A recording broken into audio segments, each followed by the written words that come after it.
ब्रावियस lattice के previous lecture में हमने जाना कि 3 डायमेंशन में 14 टाइप्स के ब्रावियस लैटिस हैं जिन्हें 7 ग्रुप्स में डिवाइड किया गया है। बट इस चार्ट को एनालाइज करें तो पाते हैं कि लैटिस की यह ग्रुपिंग इक्वल नहीं है। किसी ग्रुप में 4 लैटिसेस हैं तो किसी ग्रुप में सिर्फ एक ही। इस लेक्चर में हम जानेंगे कि 3 डायमेंशन में 14 ही ब्रावियस लैटिस क्यों डिफाइन किए गए हैं, साथ ही इन्हें इस तरह से क्यों ग्रुप किया गया है। एक प्रिमिटिव सेल ऐसा सेल होता है जिसमें लैटिस पॉइंट्स सेल के कॉर्नर्स पर होते हैं। इस तरह के सेल के रिप्रेजेंटेशन के लिए पी सिंबल काम में लिया जाता है। 3 डायमेंशन में ऑलमोस्ट सभी लैटिस ग्रुप में प्रिमिटिव सेल हैं। प्रिमिटिव सेल में सभी लैटिस पॉइंट्स सेल के कॉर्नर्स पर होते हैं। कोई भी लैटिस पॉइंट किसी फेस के सेंटर पर नहीं, ना ही सेल के बॉडी सेंटर पर। इसलिए प्रिमिटिव सेल को नॉन सेंटर्ड सेल भी कहते हैं, लेकिन इसे सेंटर्ड करने का तरीका है। फर्स्ट यह कि इसके दो ऑपोजिट फेस के सेंटर पर एक एक लैटिस पॉइंट्स हो। ऐसे सेल को सिंगल साइड फेस सेंटर्ड या एंड सेंटर्ड सेल कहते हैं। इसे सी से रिप्रेजेंट किया जाता है। दूसरा तरीका है सेल के सभी फेसेस के सेंटर पर एक एक लैटिस पॉइंट्स हो। ऐसे सेल फेस सेंटर्ड सेल कहलाते हैं। इसे एफ से रिप्रेजेंट किया जाता है।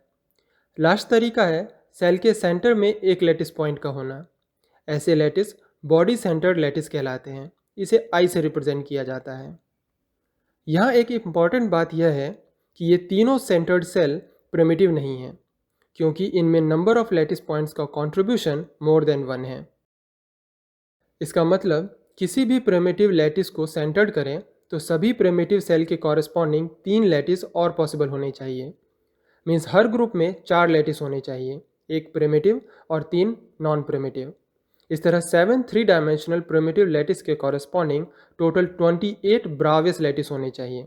बट ऐसा है नहीं, टोटल 14 ही ब्रावियस लैटिस डिफाइन किए गए हैं। इसकी दो वजह हैं।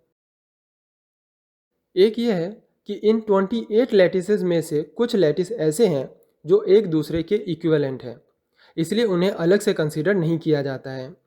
इसे समझने के लिए एक मोनोक्लिनिक लैटिस कंसीडर करते हैं। मोनोक्लिनिक लैटिस ग्रुप में 2 लैटिसेस हैं, प्रिमिटिव और एंड सेंटर्ड। क्या हो अगर हम इसके सेंटर में एक लैटिस पॉइंट ऐड कर दें? ऐसे में यह बॉडी सेंटर्ड मोनोक्लिनिक लैटिस होना चाहिए। लेकिन अगर 2 बॉडी सेंटर्ड मोनोक्लिनिक लैटिस को साइड बाय साइड ड्रॉ करें तो पाते हैं कि यह एक एंड सेंटर्ड मोनोक्लिनिक लैटिस के इक्विवेलेंट है। चूँकि बॉडी सेंटर्ड मोनोक्लिनिक लैटिस और एंड सेंटर्ड मोनोक्लिनिक लैटिस एक दूसरे के इक्विवेलेंट है, इसलिए इसे अलग से डिफाइन नहीं किया जाता है।